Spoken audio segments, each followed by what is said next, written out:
প্রিয় বন্ধুরা, আজকে আমরা এই ভিডিওতে জানব গর্ভবতী মায়েদের করণীয়। 1 নম্বর হচ্ছে বিশ্রাম। প্রতিদিন রাতে 8 থেকে 10 ঘন্টা এবং দিনে 2 থেকে 3 ঘন্টা বিছানায় থাকবেন। বেশিরভাগ সময় চেষ্টা করবেন বাম কাত হয়ে শোয়ার।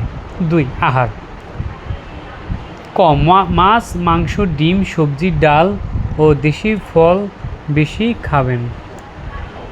প্রচুর পরিমাণে পানি পান করবেন, ফোটানো বা টিউবওয়েলের পানি। ভাজা ও পোড়া বাইরের খাবার খাবেন না। 4. কোষ্ঠকাঠিন্য হলে পর্যাপ্ত পরিমাণে পানি, আঁশযুক্ত খাবার এবং উষ্ণ দুধ খাবেন। কাজকর্ম ভারী কাজ থেকে বিরত থাকেন, সংসারে স্বাভাবিক কাজকর্ম করবেন।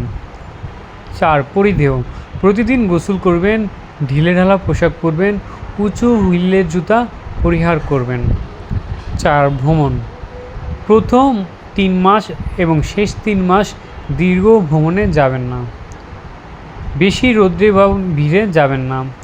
ধীর গতির ভ্রমণ ও শান্ত ভ্রমণ আপনার জন্য উপযোগী।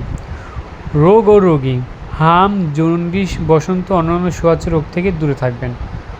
ওষুধ ডাক্তারের পরামর্শ ছাড়া কোনো ওষুধ খাবেন না। আর নিয়মিত অ্যান্টিনেটাল চেক আপ আসবেন।